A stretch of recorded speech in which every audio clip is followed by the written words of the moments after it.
welcome. So, I don't know if you've been noticing, I've been hearing a lot of comments about people questioning the amount of evil in the world these days. It's more noticeable now than it's ever been.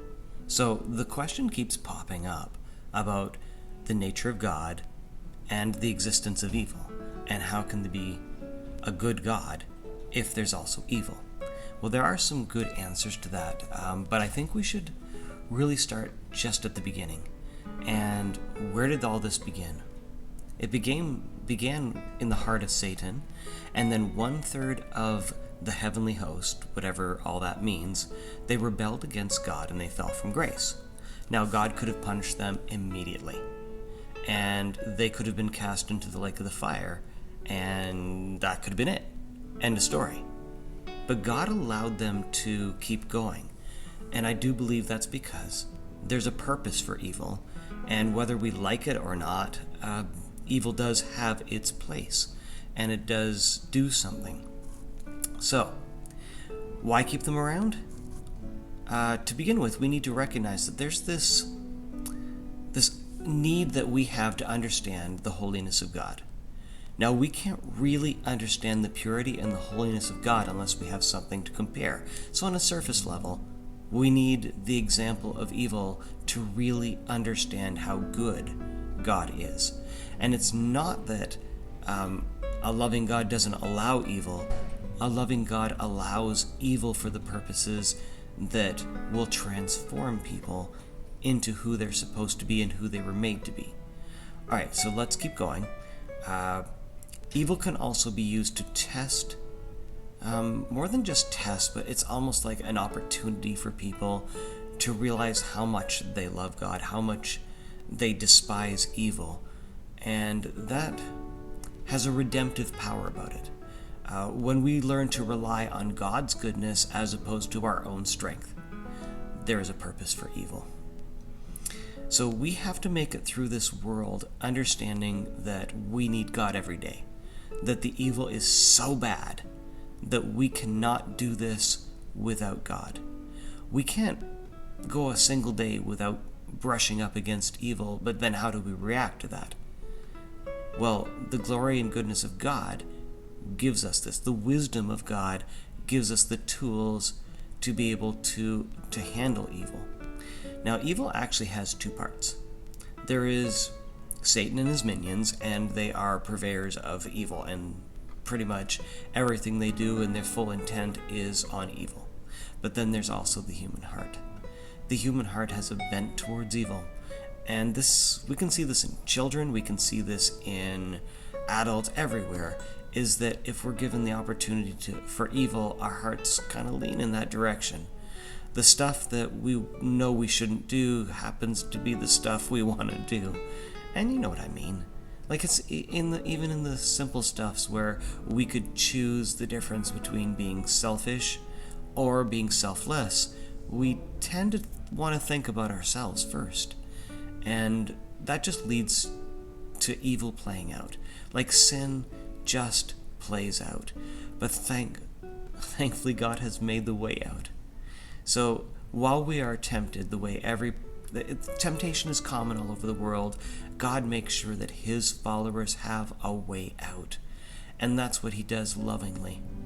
So, first and foremost, evil is part of God's plan to redeem for himself a people for all of eternity. Now, everyone gets this choice.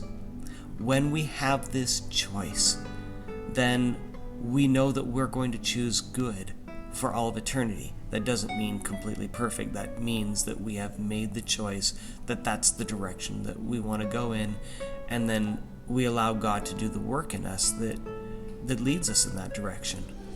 Now, those who don't make that choice, those that choose to reject God, now have to deal with evil on their own terms. And not just for now, for all of eternity.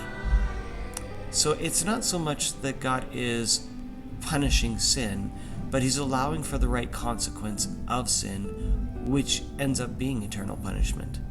People choose hell and the lake of fire over serving God without sin,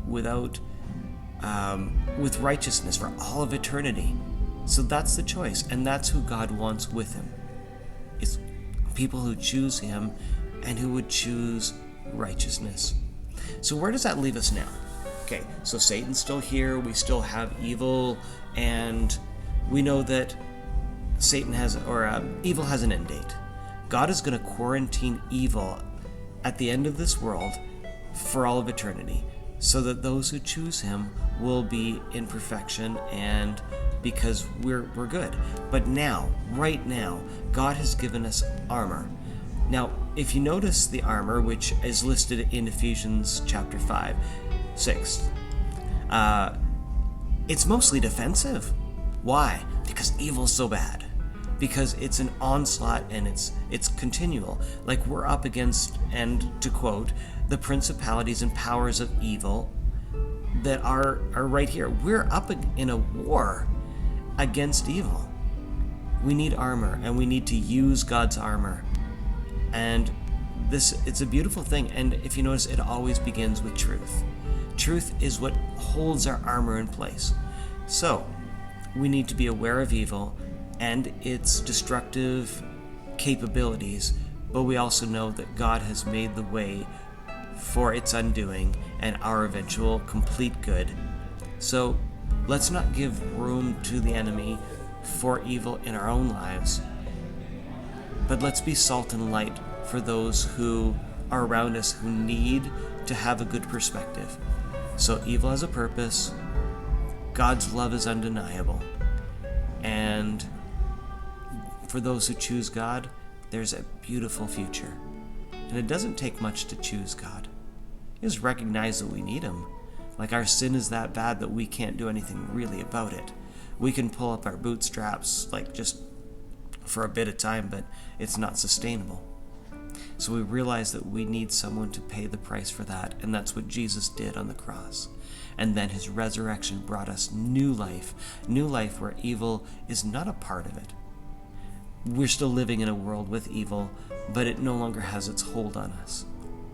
So we confess that Jesus is God, that his sacrifice was needed, and then we start living our lives in a way where evil doesn't have full control. And I know that's a big statement, but I think the more you experience it, the more that will make sense. So thank you. I know I'm trying to keep this video short so that people get to the end. Anyway, like and share Jesus. Bye-bye.